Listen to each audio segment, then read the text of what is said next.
ചോദിച്ചു തുടങ്ങാമെന്ന് വിചാരിക്കുന്നു. സഭയെക്കുറിച്ച് എന്തറിയാം, അല്ലെങ്കിൽ എന്തുമാത്രം അറിയാം? ശരിയാണ്, ഞാനും നിങ്ങളും കത്തോലിക്ക സഭയിലെ അംഗങ്ങളാണ്. എങ്കിലും സഭയെക്കുറിച്ച് നമ്മളിൽ ഭൂരിപക്ഷത്തിനും വേണ്ടത്ര ആഴത്തിലുള്ള അറിവില്ല. ഇതല്ലേ സത്യം? അറിവില്ലായ്മ ഒരിക്കലും പാപമല്ല. പക്ഷേ അറിവില്ലാതെ പോകുന്നത് കൊണ്ട് നാം പല അപകടങ്ങളിലും ചെന്ന് ചാടും. അബദ്ധ പ്രബോധനങ്ങളിലും ക്രൈസ്തവികമല്ലാത്ത വിശ്വാസ സംഹിതകളിലും വീണു പോയെന്നുമിരിക്കും. അതുകൊണ്ട് സഭയെക്കുറിച്ച് അത്യാവശ്യം ചില അറിവുകളൊക്കെ നമുക്ക് ഉണ്ടായിരിക്കണം. സ്വന്തം കുടുംബത്തിന്റെ പാരമ്പര്യത്തെക്കുറിച്ച്, മുൻകാല തലമുറയെക്കുറിച്ച് അറിയാൻ ആഗ്രഹിക്കുന്നത് പോലെ തന്നെയാണ് സഭയെക്കുറിച്ച് അറിയാനുള്ള ആഗ്രഹവും നമ്മുടെ ഉള്ളിലുണ്ടാവേണ്ടത്. അറിവുണ്ടാകുമ്പോൾ ബഹുമാനം തോന്നും, ആദരവ് തോന്നും, സ്നേഹം തോന്നും. അറിയാതെ പോകുമ്പോൾ സംഭവിക്കുന്ന മറ്റൊരു വിപത്ത് നാം പ്രാർത്ഥിക്കാതെ പോകും എന്നതാണ്. ഓർമ്മയിലുണ്ടാവണം നമ്മുടെ സഭ, സ്നേഹമായിട്ട്, ആദരവായിട്ട്, നന്ദിയായിട്ട്. അപ്പോൾ നാം സഭയ്ക്ക് വേണ്ടി പ്രാർത്ഥിക്കാൻ ആരംഭിക്കും. സഭയ്ക്ക് വേണ്ടിയുള്ള പ്രാർത്ഥനയ്ക്ക് ഇന്ന് മുതൽ തുടക്കം കുറിക്കുമെന്ന് പ്രതിജ്ഞ ചെയ്തുകൊണ്ട് നമുക്ക് വാച്ച് ആൻഡ് പ്രേയിലേക്ക് കടക്കാം. സഭയുടെ ചരിത്രത്തിലേക്ക് പ്രാർത്ഥനാപൂർവം കടന്നു ചെല്ലാം.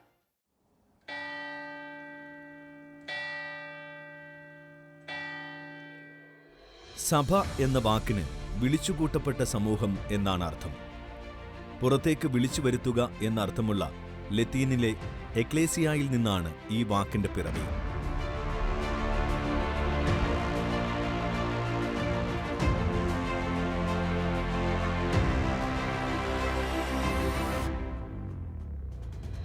മതപരമായ സ്വഭാവമുള്ള സമ്മേളനത്തെ സൂചിപ്പിക്കാനാണ് പൊതുവെ ഈ വാക്ക് ഉപയോഗിക്കുന്നത്.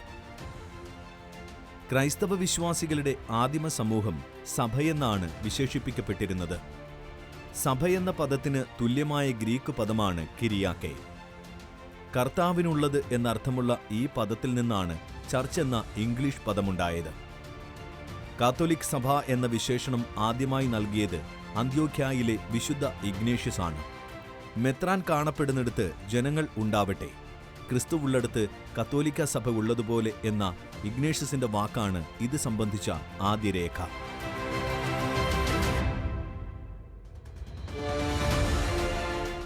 മധ്യകാല യുഗത്തിൽ റോമൻ സഭയെന്നും പിന്നീട് 16-ാം നൂറ്റാണ്ടിൽ പ്രൊട്ടസ്റ്റന്റ് റിഫർമേഷൻ മുതൽ റോമൻ കത്തോലിക്ക ചർച്ച് എന്നുമാണ് അറിയപ്പെട്ടിരുന്നത്. ക്രൈസ്തവ സമൂഹത്തിൽ പ്രമുഖ സ്ഥാനം വഹിക്കുന്ന സഭയാണ് കത്തോലിക്ക സഭ. ലോകത്തിലെ തന്നെ ഏറ്റവും വലിയ സംഘടിത മതവിഭാഗവും കത്തോലിക്ക സഭയാണ്. ക്രൂശിതനായ യേശുവിന്റെ തിരുവിലാവിൽ നിന്നൊഴുകിയ രക്തവും ജലവും സഭയുടെ ഉദ്ഭവത്തെയും വളർച്ചയെയും പ്രതീകാത്മകമായി സൂചിപ്പിച്ചു. എന്തെന്നാൽ കുരിശുമരണ നിദ്രയിലായിരുന്ന ക്രിസ്തുവിന്റെ പാർശ്വത്തിൽ നിന്നാണ് സഭ മുഴുവനുമാകുന്ന വിസ്മയനീയമായ കൂദാശ ബഹിർഗമിച്ചത്.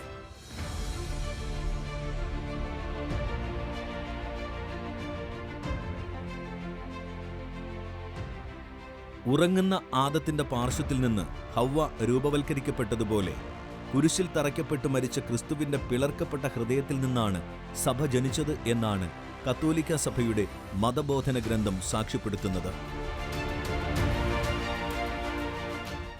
പിതാവിന്റെ ഹിതം നിറവേറ്റുവാൻ ക്രിസ്തു ഭൂമിയിൽ ദൈവരാജ്യത്തിന് തുടക്കമിട്ടു.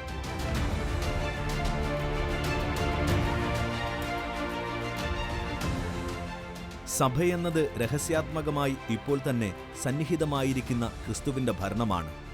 ദൈവരാജ്യത്തിന്റെ പൂർണ്ണത സംജാതമാകുന്നതുവരെ നിലനിൽക്കാനുള്ള ഒരു സംവിധാനമാണ് തന്റെ സമൂഹത്തിന് യേശു നൽകിയത്.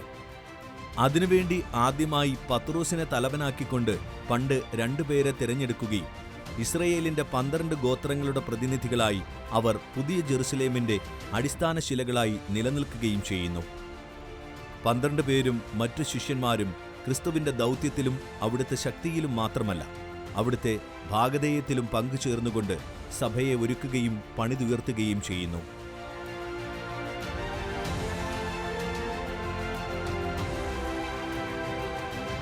പത്രോസിന്റെ പിൻഗാമിയായ മാർപ്പാപ്പയിലാണ് കത്തോലിക്ക സഭയുടെ നേതൃത്വം ഇന്ന് അടങ്ങിയിരിക്കുന്നത്. വത്തിക്കാനാണ് ആഗോള കത്തോലിക്ക സഭയുടെ ആസ്ഥാനം. ഇന്ന് ലോകത്ത് 1.3 ബില്യൺ റോമൻ കത്തോലിക്കരുണ്ടെന്നാണ് കണക്കാക്കപ്പെടുന്നത്.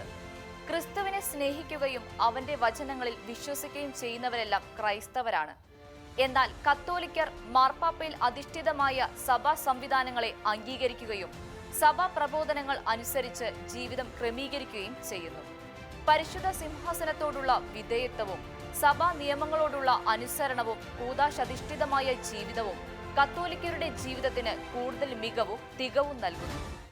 2018 കണക്കനുസരിച്ച് കത്തോലിക്കർക്ക് ലോക ജനസംഖ്യയിൽ 18% പ്രാതിനിധ്യമുണ്ട്.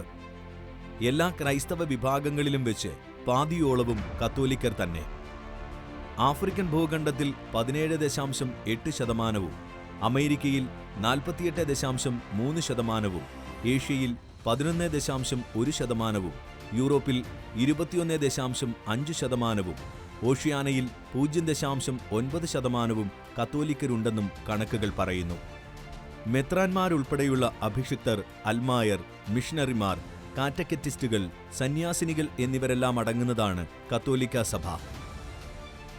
രൂപതകൾ, ഇടവകകൾ, ഭക്തസംഘങ്ങൾ, സ്ഥാപനങ്ങൾ എന്നിങ്ങനെയുള്ള ഭരണഘടനയോടു കൂടിയാണ് കാത്തോലിക് സഭ പ്രവർത്തിക്കുന്നത്. 6 റീത്തുകളിലായി ലത്തീൻ സഭയും 22 വ്യക്തിസഭകളും ചേർന്ന കൂട്ടായ്മയാണ് കത്തോലിക്ക സഭയുടേത്. ലാറ്റിൻ, അർമേനിയൻ, അലക്സാണ്ട്രിയൻ, ബൈസാൻഡിയൻ, അന്ത്യോക്യാൻ, കാൽഡിയൻ എന്നിവയാണ് കത്തോലിക്ക സഭയിലെ റീത്തുകൾ. ജ്ഞാനസ്നാനം വഴിയോ വിശ്വാസ പ്രഖ്യാപനം വഴിയോ ആണ് ഒരാൾക്ക് കത്തോലിക്ക സഭയിൽ അംഗത്വം ലഭിക്കുന്നത്. കത്തോലിക്ക സഭയുടെ പൊതുഘടനയെ ഇങ്ങനെ ഏറ്റവും ചുരുക്കി പറയാമെങ്കിലും അതിന്റെ ആഴവും പരപ്പും വ്യത്യസ്തമാണ്. കത്തോലിക്ക സഭ എന്താണെന്നുള്ള കൂടുതൽ വിശദീകരണങ്ങളോടെ നമുക്കത് മനസ്സിലാക്കാൻ കഴിയും.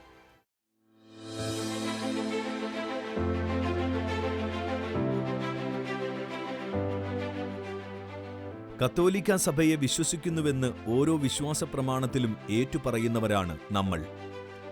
ദൈവത്തെയും അവിടുത്തെ പ്രവൃത്തികളെയും തമ്മിൽ കൂട്ടിക്കുഴയ്ക്കാതിരിക്കാനും ദൈവം തന്റെ സഭയ്ക്ക് നൽകിയ എല്ലാ ദാനങ്ങളും ദൈവത്തിന്റെ നന്മയിൽ നിന്നുള്ളവയാണെന്ന് വ്യക്തമായി സൂചിപ്പിക്കാനുമാണ് അപ്രകാരം ഏറ്റുപറയുന്നത്.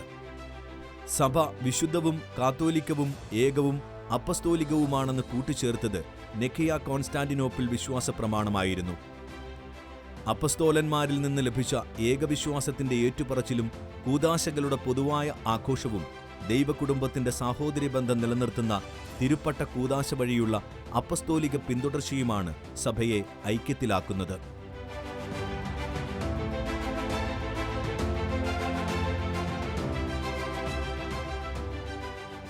സഭാഐക്യത്തെക്കുറിച്ച് രണ്ടാം വത്തിക്കാൻ സൂനഹദോസ് പുറപ്പെടുവിച്ച ഡിക്രി വിശദീകരിക്കുന്നത് ഇപ്രകാരമാണ്: എന്തെന്നാൽ രക്ഷയ്ക്കു വേണ്ടിയുള്ള സാർവത്രിക സഹായമായ ക്രിസ്തുവിന്റെ കത്തോലിക്ക സഭയിലൂടെ മാത്രമാണ് രക്ഷയ്ക്കുള്ള ഉപാധികളുടെ പൂർണ്ണത ലഭ്യമാകുന്നത്.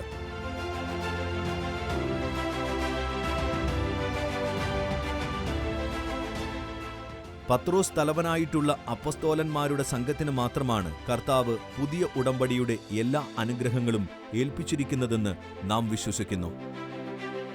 ക്രിസ്തുവിന്റെ ഏക ശരീരം ഭൂമിയിൽ കെട്ടിപ്പടുക്കുവാനും ഏതെങ്കിലും തരത്തിൽ ദൈവജനത്തിന്റെ ഭാഗമായിട്ടുള്ളവരെയെല്ലാം അതിനോട് പൂർണ്ണമായി ഉൾച്ചേർക്കപ്പെടാനും വേണ്ടിയാണിത്. കുറവില്ലാത്ത വിധം വിശുദ്ധമാണ് പരിശുദ്ധ കത്തോലിക്ക സഭ.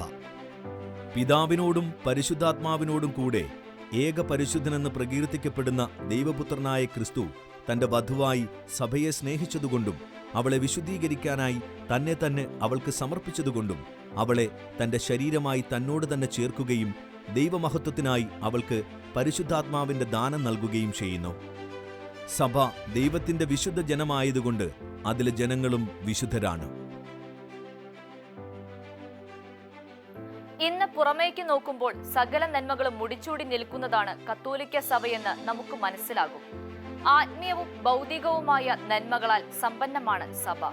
പക്ഷേ ഇന്ന് കാണുന്ന ഈ പ്രൗഢിയും പ്രതാപവും സുരക്ഷിതത്വവും സമ്പന്നതയും പെട്ടെന്ന് നേടിയെടുത്തവയല്ല, ഒരുപാട് രക്തം ചിന്തലിലൂടെ നേടിയെടുത്ത വിജയഗാഥയാണ് സഭയിലേത്. സഭയുടെ രാജവീതികൾ പെട്ടെന്നൊരു നിമിഷം കൊണ്ട് പരവതാനി വിരിക്കപ്പെട്ടവയായിരുന്നില്ല.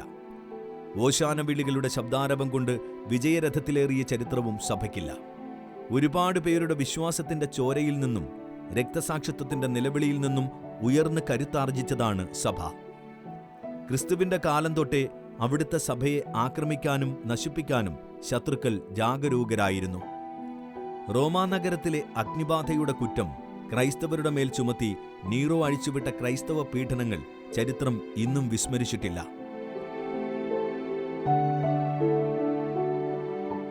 ഓരോരോ കാലഘട്ടങ്ങളിലായി ഓരോ വിധത്തിലുള്ള പീഡനങ്ങളിലൂടെ സഭയുടെ ശക്തി കുറയ്ക്കാനും അംഗങ്ങളെ സഭയിൽ നിന്ന് അകറ്റാനുമുള്ള പലവിധ ശ്രമങ്ങളും നടന്നുകൊണ്ടിരിക്കുന്നുമുണ്ട്. തിളയ്ക്കുന്ന എണ്ണയിൽ വറുത്തെടുക്കപ്പെട്ടവരും ഗളച്ഛേദം സംഭവിച്ചവരും അഗ്നിയിൽ കത്തിയമർന്നവരും കുരിശുമരണത്തിന് വിധിക്കപ്പെട്ടവരുടെയെല്ലാം വിശ്വാസത്തിലും ക്രിസ്തുസ്നേഹത്തിലും പണിതുയർത്തപ്പെട്ടതാണ് സഭ. അതെ, തീയിൽ കുരുത്തത് തന്നെയാണ് സഭ. അതുകൊണ്ട് ഒരിക്കലും അത് വെയിലത്ത് വാടുകയില്ല. അതൊരിക്കലും മറ്റുള്ളവരാൽ ദുർബലമാക്കപ്പെടുകയില്ല, അംഗങ്ങളായ നാം കടയ്ക്കൽ കോടാലി വെച്ചാലല്ലാതെ. സഭയെ ബാഹ്യശക്തികൾ ആക്രമിക്കാൻ ശ്രമിച്ചാലും അംഗങ്ങൾ അതിനെതിരെ പ്രതിരോധം തീർക്കേണ്ടിയിരിക്കുന്നു. കുടുംബത്തെ ആക്രമിക്കാൻ ശത്രുക്കൾ വരുമ്പോൾ കുടുംബാംഗങ്ങൾ ഒറ്റക്കെട്ടായി നിന്ന് നേരിടുന്നതുപോലെ സഭയുടെ കൂട്ടായ്മയെയും വിശുദ്ധിയെയും നൂറ്റാണ്ടുകളായി തുടർന്നു വരുന്ന പാരമ്പര്യങ്ങളെയും തകർക്കാനും അങ്ങനെ സഭയെ ദുർബലമാക്കാനുമുള്ള ശ്രമങ്ങളാണ് ഇപ്പോൾ നടന്നുകൊണ്ടിരിക്കുന്നത്. സഭയൊരിക്കലും ഒരുപോലെയായിരുന്നില്ല. അതെന്നും നവീകരിക്കപ്പെടുകയും കാലാകാലങ്ങളിൽ മാറ്റത്തിന് വിധേയമായിക്കൊണ്ടിരിക്കുകയും ചെയ്യുന്നുണ്ട്. അതിന് കാരണം സഭയെ നയിക്കുന്നത് പരിശുദ്ധാത്മാവാണ് എന്നതാണ്. പരിശുദ്ധാത്മാവ് നിരന്തരം ചലിച്ചുകൊണ്ടിരിക്കുന്നു, അഭിഷേകം ചെയ്തുകൊണ്ടിരിക്കുന്നു, നവീകരിച്ചുകൊണ്ടിരിക്കുന്നു. പരിശുദ്ധാത്മാവെ വരികയെന്ന് പറഞ്ഞ് ജോൺ 23-ാമൻ പാപ്പ പരിശുദ്ധാത്മാവിനെ സഭയിലേക്ക് ക്ഷണിച്ചതും സഭയെ നയിക്കുന്നത് പരിശുദ്ധാത്മാവാണെന്ന ബെനഡിക്ട് 16-ാമൻ മാർപ്പാപ്പയുടെ വാക്കുകൾ ഓർമ്മിപ്പിക്കുന്നതും ഒരേ കാര്യം തന്നെയാണ്. പാഷാണ്ഡതകളുടെയും ശീഷ്മകളുടെയും ആക്രമണവേളയിൽ സഭയെ മുന്നോട്ട് നയിച്ചതും അതിനെ കീഴടക്കാൻ ശക്തി നൽകിയതും പരിശുദ്ധാത്മാവ് തന്നെയായിരുന്നു. പല പല അപജയങ്ങളിലൂടെ കടന്നുപോയപ്പോൾ അവയെ നേരിടാൻ ദൈവം ചില വ്യക്തികളെ നിയോഗിക്കുകയും ചെയ്തിരുന്നു. അസീസിയിലെ ഫ്രാൻസിസും ഡോൺ ബോസ്കോയും പോലെയുള്ള വിശുദ്ധ ജീവിതങ്ങൾ ഉദാഹരണങ്ങളാണ്. പൊളിഞ്ഞു വീഴാറായ പോർസ്യുങ്കള ദേവാലയത്തെ താങ്ങി നിർത്തിയ ഫ്രാൻസിസിന്റെ കരങ്ങൾ ഒരു പ്രതീകം കൂടിയാണ്. സഭയെ താങ്ങി നിർത്താൻ ഓരോ കത്തോലിക്ക വിശ്വാസിയും ബാധ്യസ്ഥരാണ് എന്നതിൻ്റെ. പള്ളി പണിയാൻ ഒരു കല്ല് തരുന്നവന് ഒരനുഗ്രഹമെന്നും 2 കല്ല് തരുന്നവന് 2 അനുഗ്രഹമെന്നുമുള്ള ഫ്രാൻസിസിന്റെ വാഗ്ദാനം സഭയെ പിന്തുണയ്ക്കുന്നവർക്ക് കൂടി ലഭിക്കുന്ന അനുഗ്രഹങ്ങളാണെന്ന് നാം മനസ്സിലാക്കണം. ഇതുപോലെയുള്ള വിശുദ്ധരും മാർപ്പാപ്പമാരും അജപാലകരും അൽമായരും കാലാകാലങ്ങളായി സഭയുടെ നവീകരണം നിറവേറ്റിക്കൊണ്ടിരിക്കുന്നു. സഭാപിതാക്കന്മാരുടെ പ്രബോധനങ്ങളിലൂടെ, മാർപ്പാപ്പമാരുടെ തിരുവെഴുത്തുകളിലൂടെ, വിശുദ്ധ ഗ്രന്ഥത്തിന്റെ അടിസ്ഥാനത്തിലൂടെ. ഫ്രാൻസിസ് മാർപ്പാപ്പ സഭയെ അടുത്തയിടെ വിശേഷിപ്പിച്ചത് സഞ്ചരിക്കുന്ന ആശുപത്രിയായിട്ടാണ്. മുറിവേറ്റവരെ തേടിച്ചെന്ന് ശുശ്രൂഷിക്കുന്ന ആശുപത്രി. ഇങ്ങനെ ഓരോ മാർപ്പാപ്പമാരും കാലത്തിന്റെ ആവശ്യം മനസ്സിലാക്കിയും കാലത്തിന്റെ അടയാളങ്ങൾ വായിച്ചും സഭയെ നയിച്ചുകൊണ്ടിരിക്കുന്നു. മാർപ്പാപ്പമാർ മനുഷ്യരാകയാൽ അവർക്ക് തെറ്റുപറ്റാൻ സാധ്യതയുണ്ട്. അതുകൊണ്ടുതന്നെ അവരുടെ വിവേകത്തിനും ജ്ഞാനത്തിനുമായി നാം കൂടുതൽ പ്രാർത്ഥിക്കുകയും വേണം. സഭ അടിസ്ഥാനപരമായി പ്രേഷിതയാണ്, അയക്കപ്പെട്ടവളാണ്. സുവിശേഷ പ്രഘോഷണമാണ് അതിന്റെ ദൗത്യം. സുവിശേഷ പ്രഘോഷണമെന്ന ദൗത്യത്തിൽ നിന്ന് സഭയെ പിൻവലിക്കാനുള്ള പല ശ്രമങ്ങളും ഇന്ന് ലോകത്തിന്റെ വിവിധ ഭാഗങ്ങളിൽ നടന്നുകൊണ്ടിരിക്കുന്നു. മറ്റ് പല ക്രൈസ്തവ സമൂഹങ്ങളിൽ നിന്ന് കത്തോലിക്ക സഭ ആചാരങ്ങളിലും അനുഷ്ഠാനങ്ങളിലും വിശ്വാസപരമായും വ്യത്യസ്തത പുലർത്തുന്നുണ്ട്. വിശുദ്ധ ഗ്രന്ഥം എല്ലാ ക്രൈസ്തവരും ഉപയോഗിക്കുന്നുണ്ടെങ്കിലും അവർ അംഗീകരിച്ചിരിക്കുന്ന പുസ്തകങ്ങളുടെ കാര്യത്തിൽ വ്യത്യാസമുണ്ട്. തിരുവചനങ്ങളടങ്ങിയ പുസ്തകങ്ങളിൽ കത്തോലിക്കർ അംഗീകരിക്കുന്നത് 73 പുസ്തകങ്ങളെയാണ്. 46 പഴയ നിയമ ഗ്രന്ഥങ്ങളും 27 പുതിയ നിയമപുസ്തകങ്ങളും. കത്തോലിക്ക സഭ അംഗീകരിക്കുന്ന പല പുസ്തകങ്ങളും മറ്റ് സഭകൾ അംഗീകരിക്കുന്നില്ല. അതുപോലെ പരിശുദ്ധ കന്യാമറിയത്തിനുള്ള സ്ഥാനവും ചില ക്രൈസ്തവ സഭകൾ അംഗീകരിക്കുന്നില്ല. എന്നാൽ കത്തോലിക്ക സഭ പരിശുദ്ധ മറിയത്തെ സഭാമാതാവായിട്ടാണ് വിശേഷിപ്പിക്കുന്നത്. മറിയത്തോടുള്ള ഭക്തി കത്തോലിക്ക വിശ്വാസത്തിന്റെ അടിസ്ഥാന തത്വമാണ്. പരിശുദ്ധ മറിയത്തോടുള്ള ഭക്തിയും വണക്കവുമില്ലാതെ കത്തോലിക്ക സഭയെക്കുറിച്ച് ചിന്തിക്കാനാവില്ല. ക്രിസ്തുവിന്റെ മരണത്തോടെ ചിതറിക്കപ്പെട്ടു പോകുമായിരുന്ന അപ്പസ്തോല ഗണത്തെ പ്രാർത്ഥനയിൽ ഒരുമിച്ച് ചേർത്തതും സഭയിലെ ആദ്യ പന്തക്കുസ്തായിക്ക് സാക്ഷ്യം വഹിച്ചതും പരിശുദ്ധ അമ്മയായിരുന്നു. വിവിധ ശീർഷകങ്ങൾ നൽകി അമ്മയെ ആദരിക്കാനും സഭ മറന്നുപോയിട്ടില്ല. എത്ര പറഞ്ഞാലും തീരാത്ത മധുര വിശേഷണങ്ങൾ കൊണ്ടാണ് സഭ പരിശുദ്ധ മറിയത്തോടുള്ള സ്നേഹം പ്രകടിപ്പിക്കുന്നത്.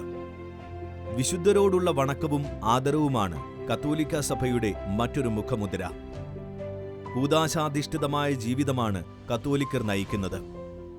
പരിശുദ്ധ കുർബാനയും കുമ്പസാരവും പൗരോഹിത്യവും സ്ഥൈര്യലേപനവും പോലെയുള്ള കൂദാശകളും ഏതൊരു കത്തോലിക്കനെയും സഭാധിഷ്ഠിതമായി ജീവിതം നയിക്കാൻ പ്രേരണ നൽകുന്നവയാണ്.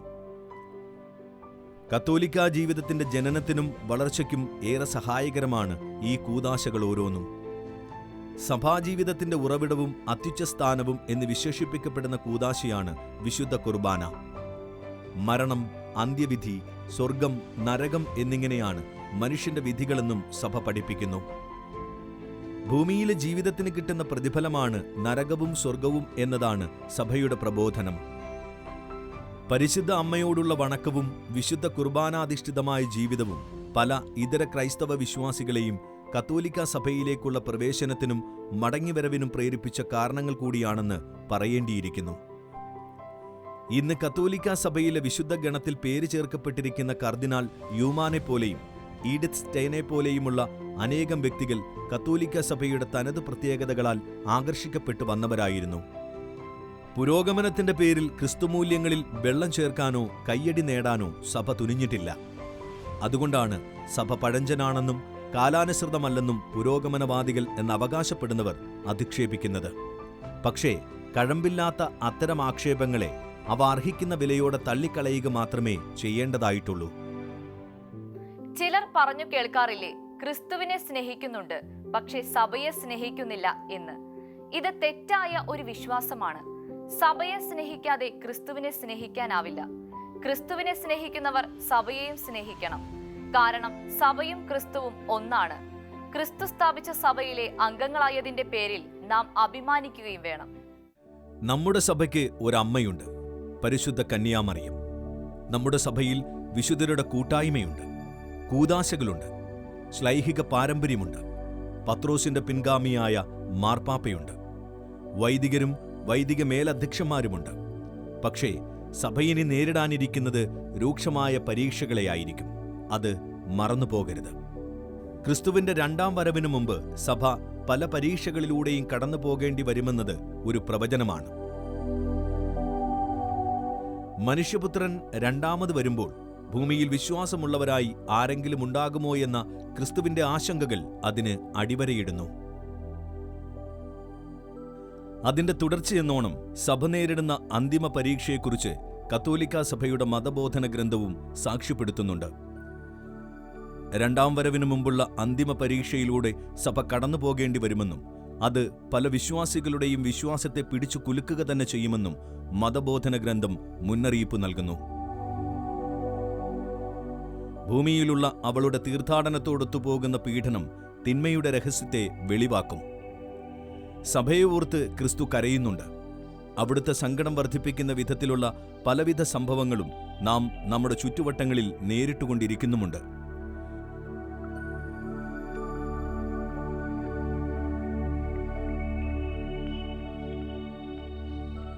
സഭയ്ക്കുള്ളിൽ അനൈക്യത്തിന്റെ വിത്ത് വിതയ്ക്കാൻ, സഭാധ്യക്ഷന്മാരെ തമ്മിലടുപ്പിക്കാൻ, വിശ്വാസികളെ വ്യത്യസ്ത ആശയങ്ങളുടെ പേരിൽ വിഭജിതരാക്കാൻ, ക്രിസ്തു ആഗ്രഹിക്കുന്ന സഭയിൽ നിന്ന് വ്യത്യസ്തമായി ധാർമ്മിക മൂല്യങ്ങളെയും കുടുംബ വ്യവസ്ഥയെയും തകർക്കുന്ന വിധത്തിലുള്ള സുവർഗ വിവാഹവും ഭ്രൂണഹത്യയും വനിതാ പൗരോഹിത്യവുമെല്ലാം നടപ്പിലാക്കാൻ ഓരോ കത്തോലിക്ക വിശ്വാസിയും ഉണർന്നിരിക്കേണ്ട കാലമാണിത്. മുമ്പത്തെക്കാളുമേറെ സഭ ആക്രമിക്കപ്പെട്ടുകൊണ്ടിരിക്കുന്നു. സഭയുടെ തകർച്ചയെ സ്വപ്നം കണ്ട് സാത്താൻ ഏത് കുൽസിത മാർഗവും സ്വീകരിക്കുമ്പോൾ നാം ഇനിയും കയ്യും കെട്ടി നിഷ്ക്രിയരായിരിക്കരുത്. ക്രിസ്തുവിന്റെ കണ്ണീരിനു മുമ്പിൽ നാം കണ്ണടയ്ക്കരുത്. ക്രിസ്തുവിന്റെ കണ്ണീര് തുടയ്ക്കുന്നവരാകാം നമുക്ക്. അനൈക്യത്തിന്റെ കളകൾ വിതയ്ക്കപ്പെടുന്ന തന്റെ നല്ല നിലങ്ങളെയോർത്ത് ക്രിസ്തുവിന്റെ കണ്ണീർ തുടയ്ക്കാൻ നാം പ്രാർത്ഥനയുടെ കരങ്ങൾ കോർത്ത് ആത്മാവിൽ മുട്ടുകുത്തണം. ഒരിടയനും ഒരു തൊഴുത്തുമാകുന്ന ക്രിസ്തുവിന്റെ സ്വപ്ന സാക്ഷാത്കാരത്തിനു വേണ്ടി നാം ഒത്തൊരുമിച്ച് പ്രവർത്തിക്കുകയും പ്രാർത്ഥിക്കുകയും ചെയ്യേണ്ടിയിരിക്കുന്നു. ഭൗതികമായി നാം വിഘടിച്ചു നിൽക്കുന്ന ആശയങ്ങളുടെ അതിർത്തികളെ പരിശുദ്ധാത്മാവിന്റെ ജ്ഞാനം കൊണ്ട് മായ്ച്ചു കളയാൻ ഹൃദയ തുറവിയുള്ളവരാകണം.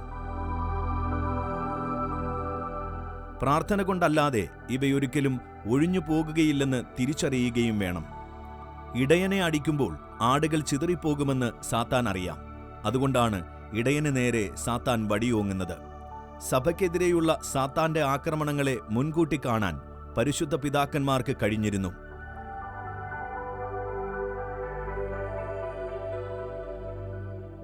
സഭ കടന്നുപോയിക്കൊണ്ടിരിക്കുന്ന അത്യന്തം ക്ലേശകരമായ ഒരു കാലത്താണ് ലിയോ 13 മാർപ്പാപ്പ മുഖ്യദൂതനായ വിശുദ്ധ മിക്കായേലിനോടുള്ള പ്രാർത്ഥന രചിച്ചത്. സഭയെ രക്ഷിക്കാൻ, ആക്രമണങ്ങളിൽ നിന്ന് രക്ഷ നേടാൻ വിശുദ്ധരുടെയും മാലാഖമാരുടെയും സർവോപരി പരിശുദ്ധ അമ്മയുടെയും മാധ്യസ്ഥം തേടി നാം പ്രാർത്ഥിക്കേണ്ടിയിരിക്കുന്നു. ഇരുണ്ടു പോകുന്ന കാലത്തെ പ്രകാശിപ്പിക്കാൻ പ്രാർത്ഥനയല്ലാതെ നമുക്ക് മറ്റൊരു മാർഗവുമില്ല.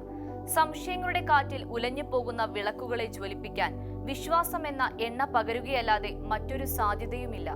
സർവശക്തനായ ദൈവത്തിലാണ് നമ്മുടെ വിശ്വാസം. പരിശുദ്ധ സഭയിലാണ് നമ്മുടെ വിശ്വാസം. സഭ പഠിപ്പിക്കുന്നതൊന്നും തെറ്റല്ലെന്നും സഭയ്ക്ക് തെറ്റ് പഠിപ്പിക്കാനാവില്ലെന്നും നാം വിശ്വസിക്കണം. കാരണം നാം ഇതുവരെ പറഞ്ഞതുപോലെ സഭയെ നയിക്കുന്നത് പരിശുദ്ധാത്മാവാണ്. മനുഷ്യർക്ക് തെറ്റുപറ്റാം, എന്നാൽ പരിശുദ്ധാത്മാവിന് ഒരിക്കലും തെറ്റുപറ്റുകയില്ല. ആ വിശ്വാസത്തോടെ സർവശക്തനും ആകാശത്തിന്റെയും ഭൂമിയുടെയും സൃഷ്ടാവുമായ ദൈവത്തിലുള്ള വിശ്വാസം ഏറ്റുപറഞ്ഞ് നമുക്ക് പ്രാർത്ഥിക്കാം. നമ്മുടെ സഭയ്ക്ക് വേണ്ടി, സഭയുടെ സുസ്ഥിരതയ്ക്കും വേണ്ടി, സഭയെ നയിക്കുന്നവർക്ക് വേണ്ടി. സഭയ്ക്ക് വേണ്ടി നാം പ്രാർത്ഥിക്കുമ്പോൾ കർത്താവിന്റെ ഹൃദയം എത്രയധികം സന്തോഷിക്കും. കാരണം പ്രതിസന്ധികളുടെ ഈ കാലഘട്ടത്തിൽ കർത്താവ് അത്രയേറെ അത് നമ്മിൽ നിന്ന് ആഗ്രഹിക്കുന്നുണ്ട്. നമുക്ക് സഭയ്ക്ക് വേണ്ടി കണ്ണുനീരോടെ പ്രാർത്ഥിക്കാം. കർത്താവിന്റെ കണ്ണുനീർ നമ്മുടെയും കണ്ണുനീരാകട്ടെ.